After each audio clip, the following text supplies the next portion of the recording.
Hey everybody, it's Cody here from Rasslin Rage, and I am joined by Big John Murray today. Now, before I ask him any questions, make sure you smash the like button. Oh, there we go. Smash that like button and subscribe if you haven't already. And also you can head on over to Facebook, Twitch, Twitter, all over the place, and check out Rasslin Rage over there as well.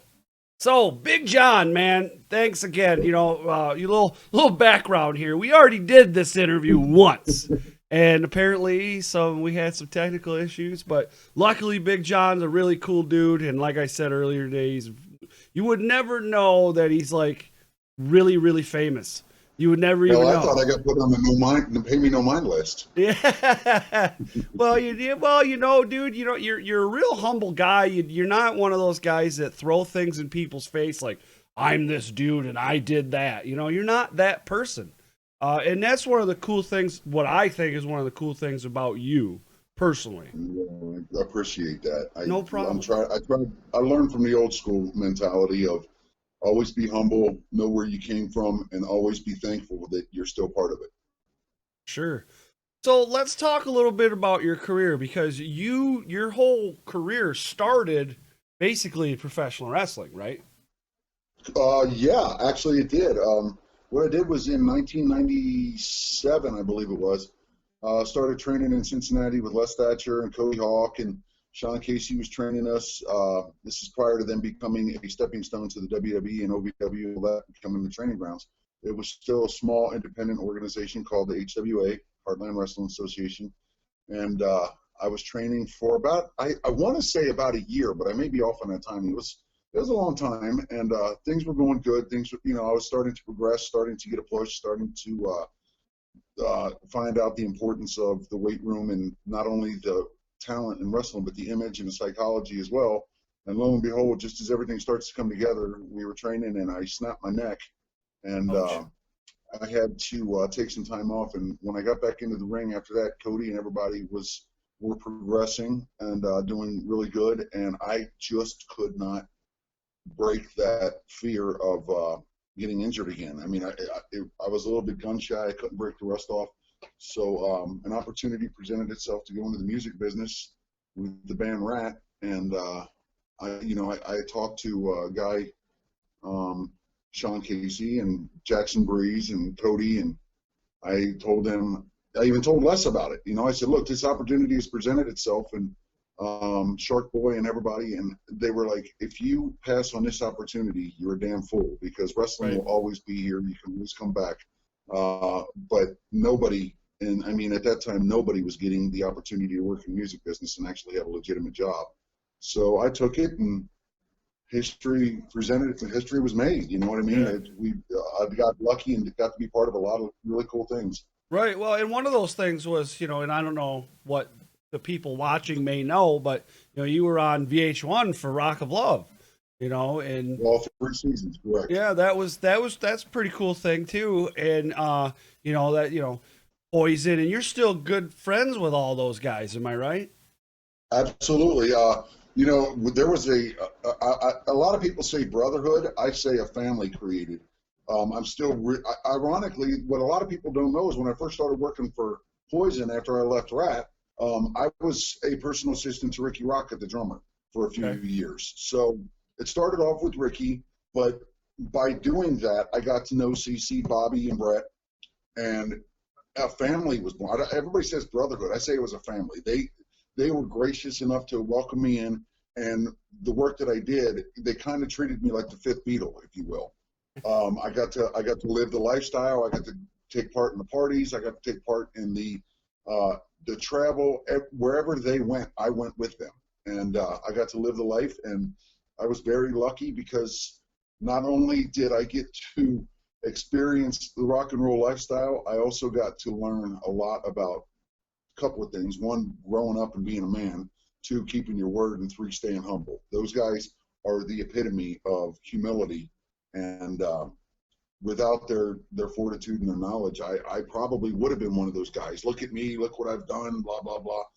There's a reason that 30 years, 35 years later, they're as successful as they are. It's because they stayed humble and loyal to their fans. And the fans stayed loyal to them. So I learned that to carry that over, not only from rock and roll, but to the TV show, to the brief movie appearances, and now, knock on wood, the wrestling.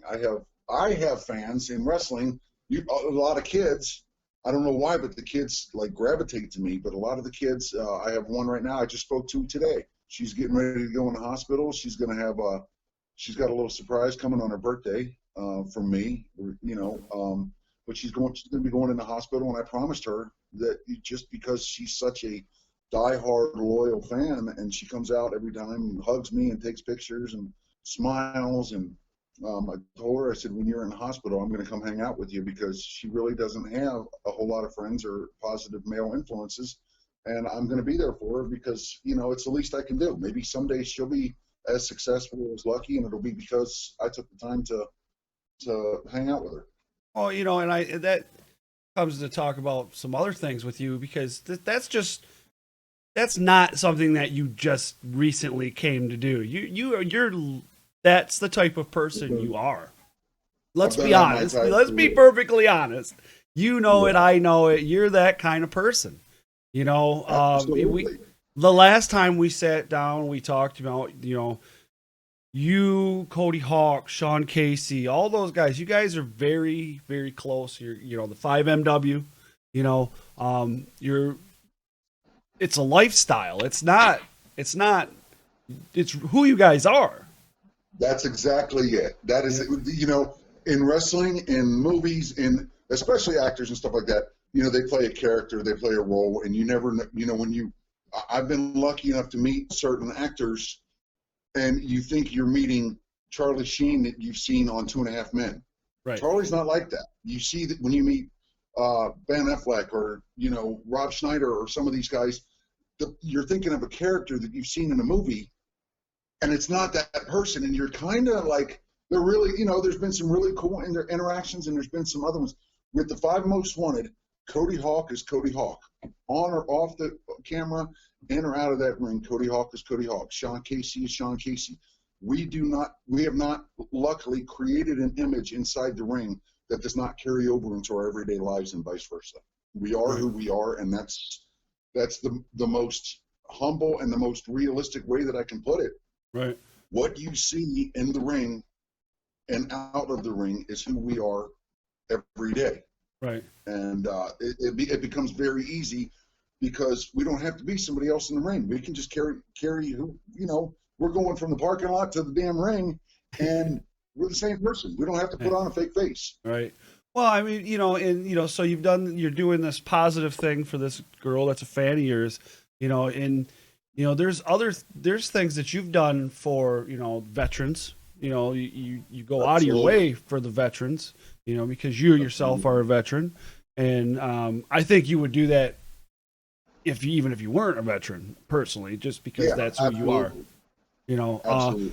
But there's other things that you guys just out there, you guys down there, you had the 2 days. You guys had a Friday, Saturday show down there, and they were both benefits, both fundraisers, right? Absolutely. Headlocks for Hayden and the Animal Foundation. Sean and I were wrestling in a different state at the time, but we're still there in mind and spirit and heart. Right. And luckily they both turned out very well. There was a great response. Hats off to Shauna Reed and Cody and Brian, the CEO of FGW and Jackson Breach, for putting that together, because they did one hell of a job. And I know that Hayden's family really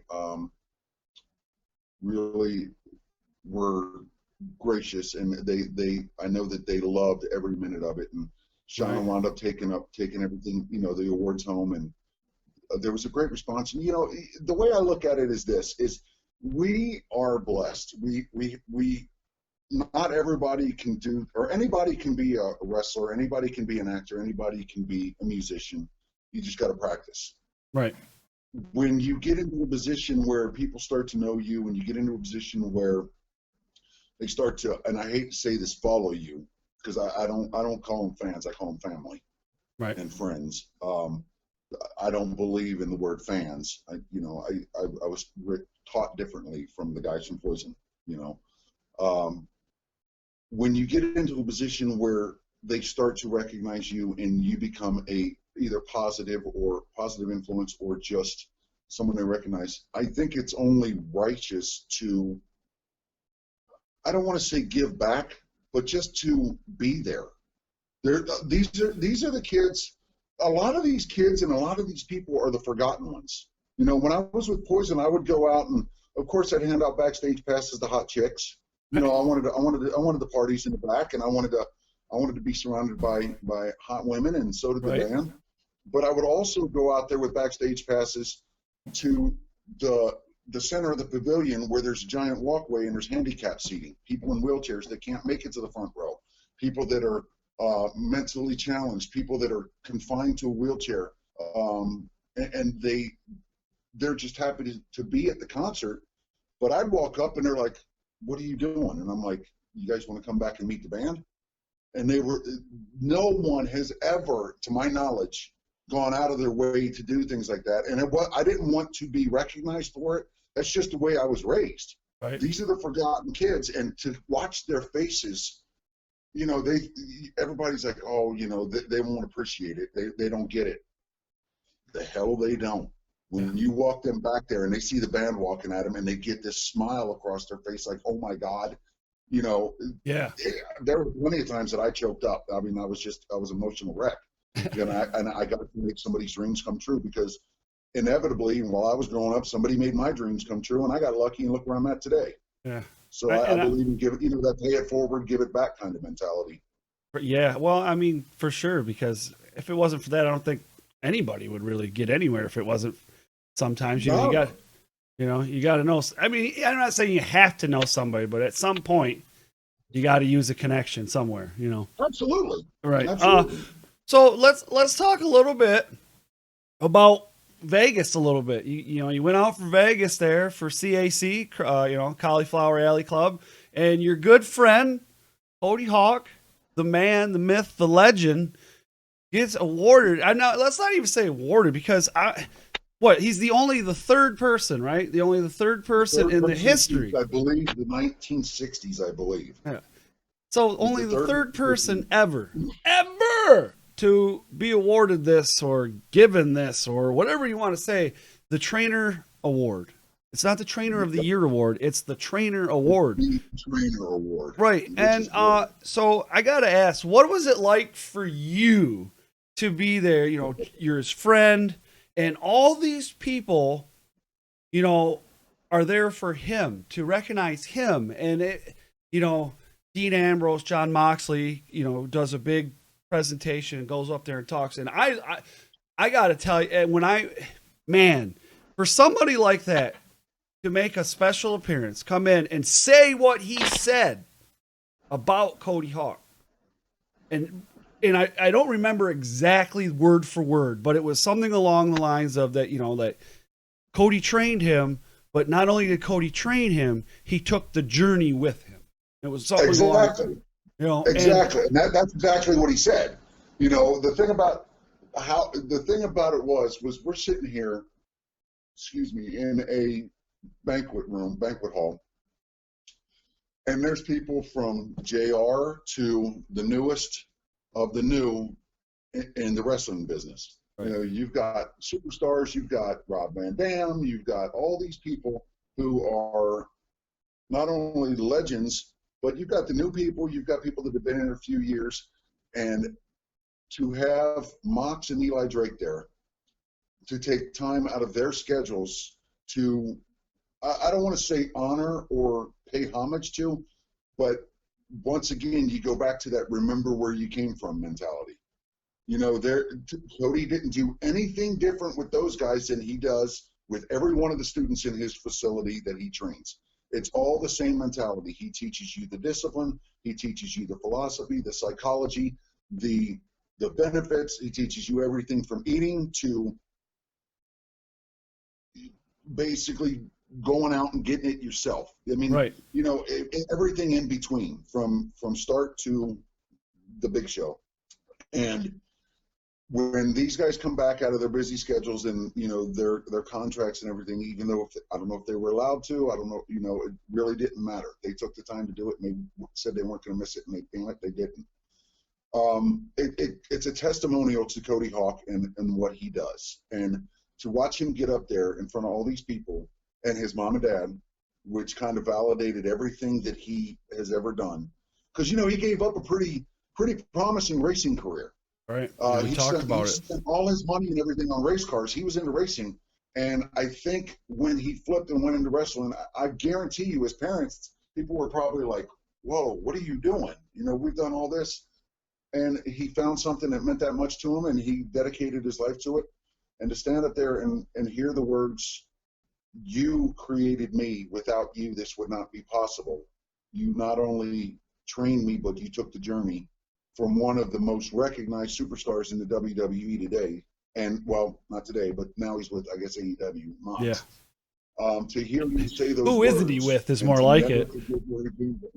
Yeah, I don't know where he's going. I don't know. He's all over right now. I know, right? To hear that, and to hear Eli Drake, and to see the smiles on their faces, and to know that that's where they came from. Cody is an amazingly talented trainer. And I personally, not only because I'm friends with him, think that he is the best in the country. I know that there's a lot of schools out there. Cody doesn't promise you anything. He says with hard work and dedication, if you do what I tell you, the doors will open. You got to walk through them. And what I love about Cody is he, all his accolades, everything that he's done, and I mean, there's stacks of them. And there's stacks of accolades, and let's be honest, right? Oh yeah. But he's not going to throw it in your face. I mean, within reason. But he's a very humble person, and he treats every fan with the utmost respect.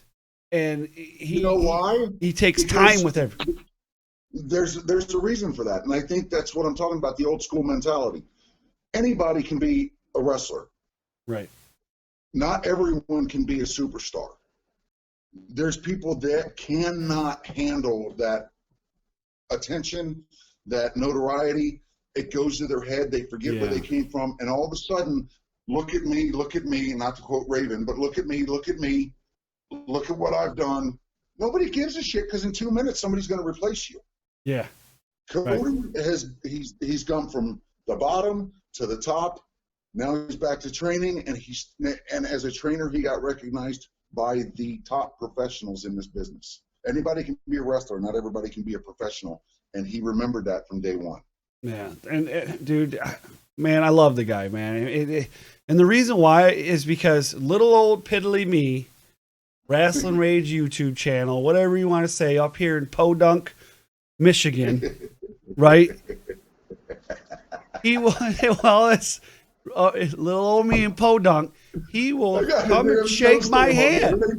It is he will Podunk. Right. We got stuck up there. He'll come shake my hand.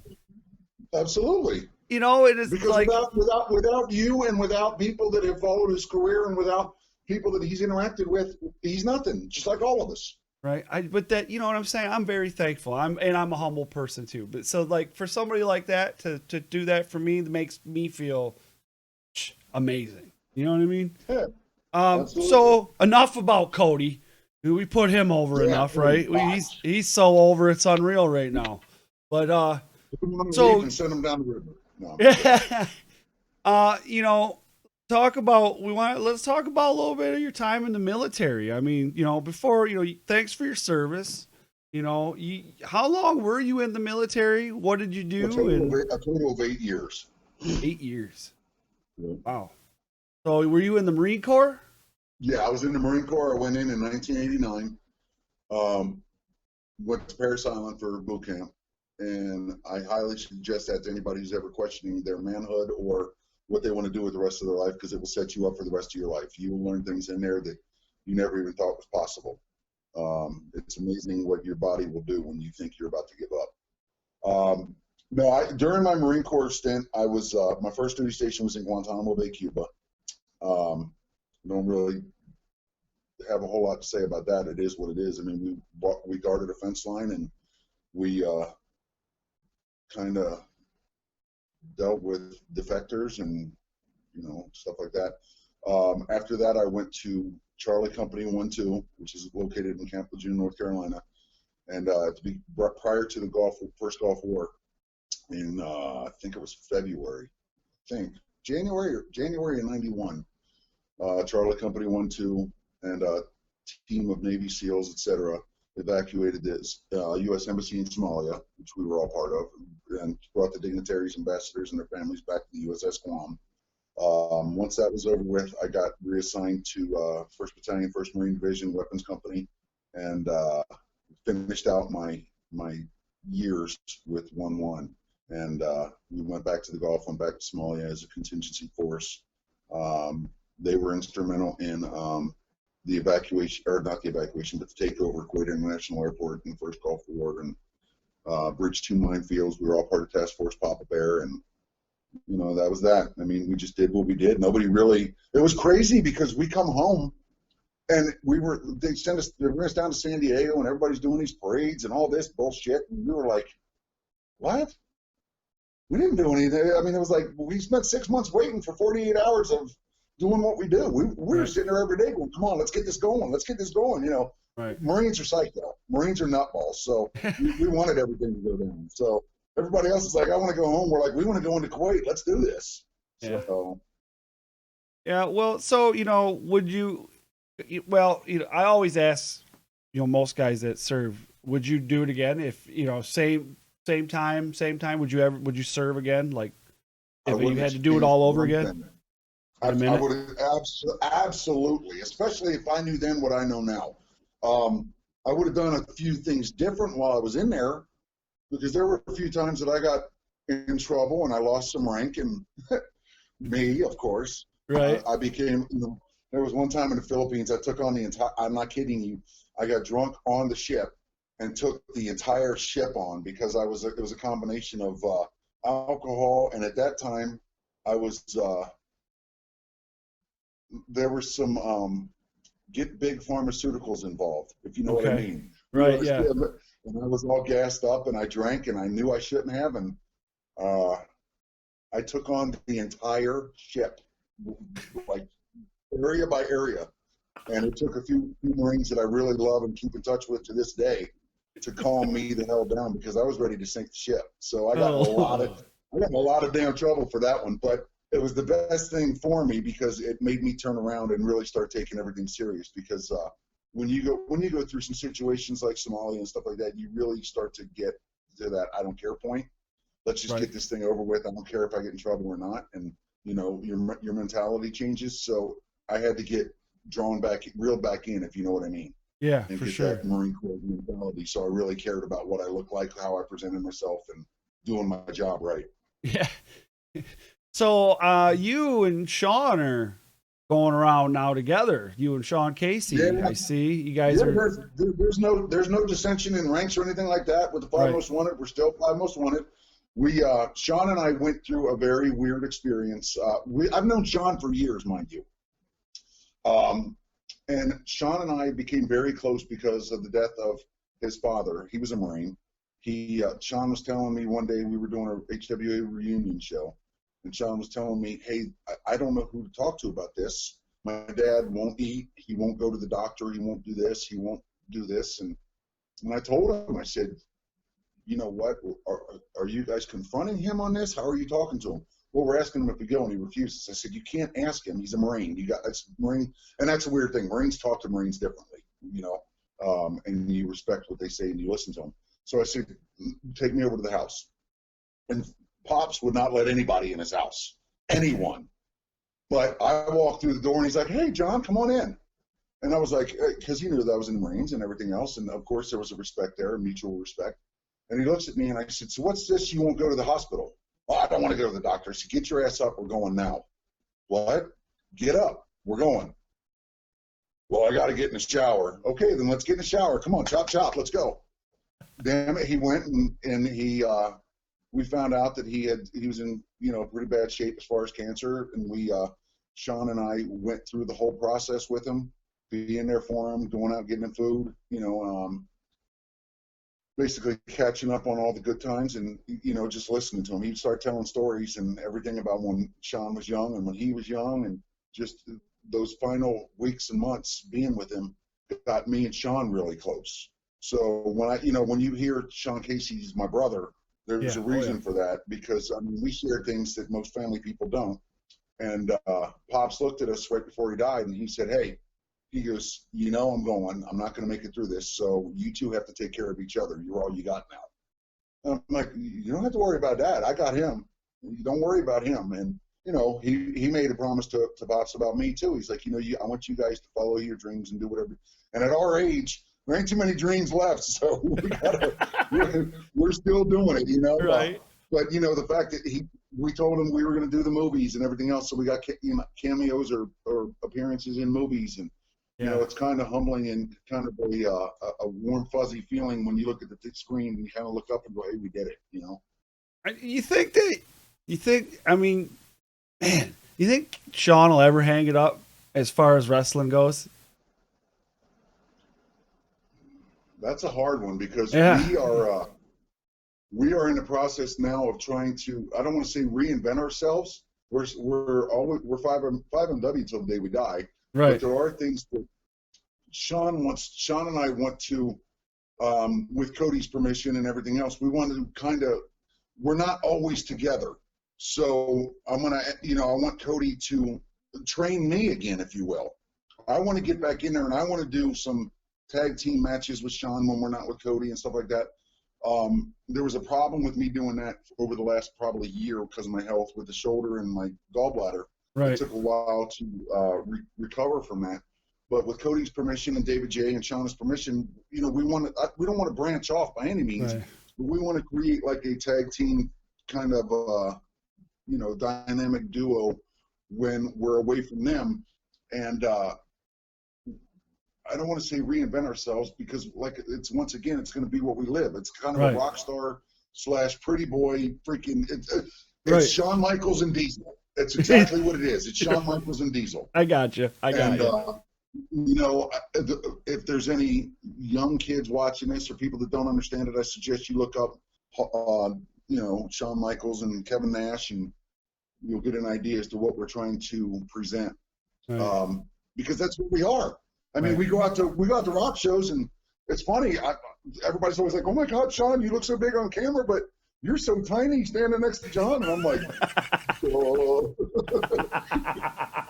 How tall are you? I'm serious. We got pictures where I'm standing behind him. I'm like this, just like Nash. And he's like, "Dude, we need to do that." And I was like, "Let's do it. The hell with it. As long as nobody has a problem with it, we're gonna do it." How tall are you, legit? Like 6'7". Oh my God! How's the weather up there? I'm down to about. I was up to almost 330 about a year and a half ago, and now I'm down to about 277. So I'm trying to. Sean had me in the gym for a year, and I can tell you look good, man. Last time you could see it in your face. You thinned out. That's about the only place you see it.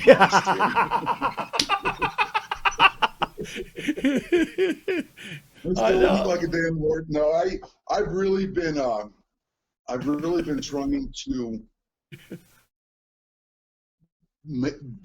not make a presentation, but get a look.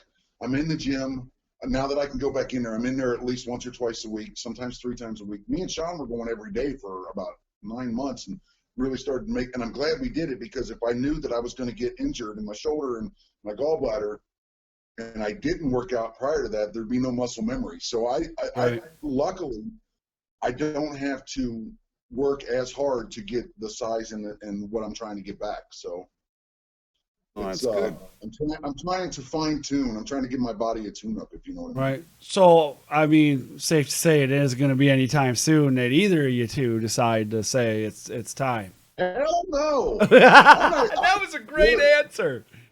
No. I love it. If Sean quits, I'm still going. Right, there you go.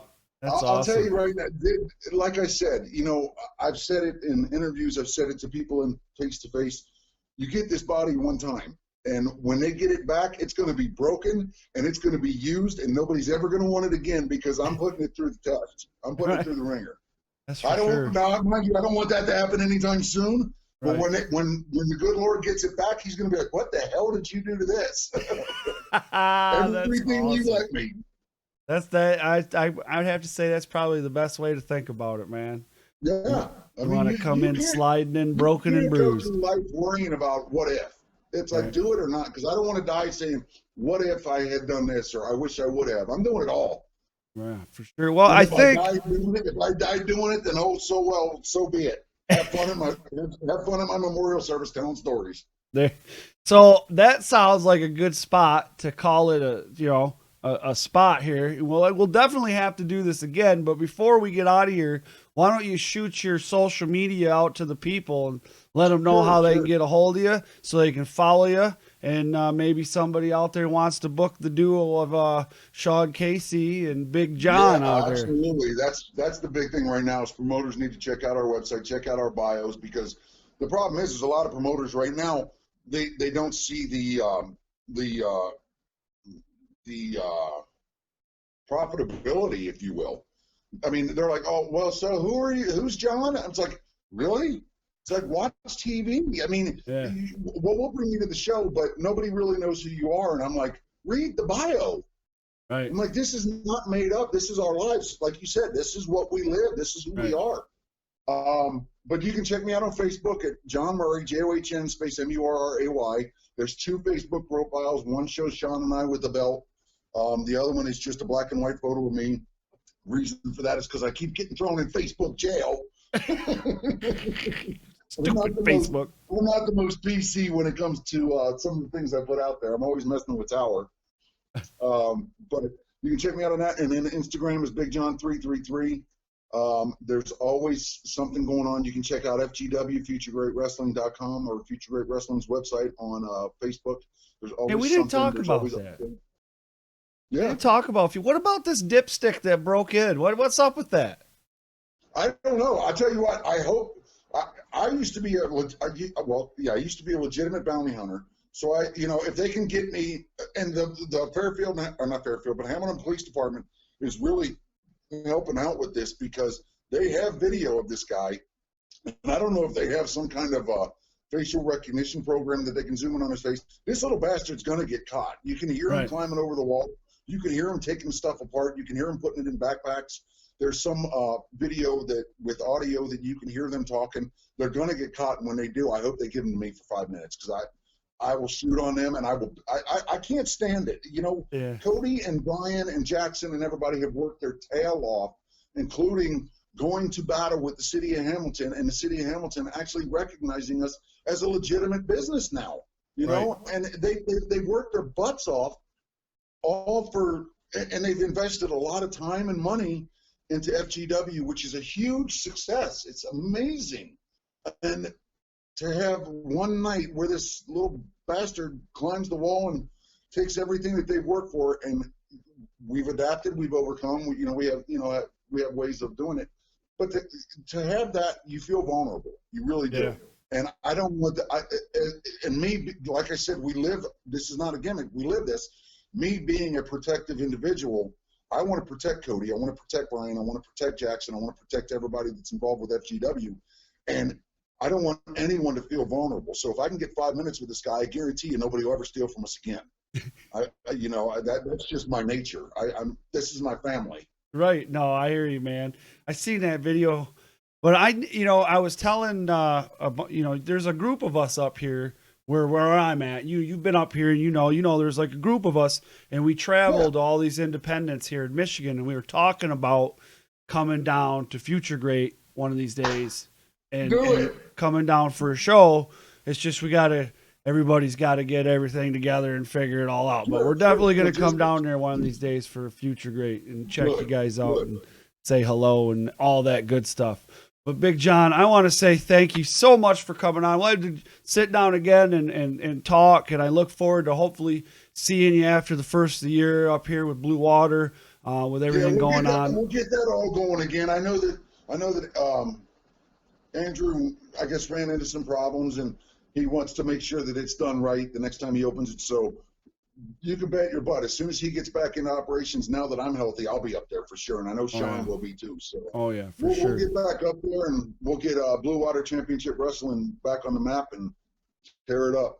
All right, buddy. Well, again, thanks so much, and enjoy the rest of your day. And I look forward to seeing you again, man. Absolutely, brother. Stay safe. You too, man.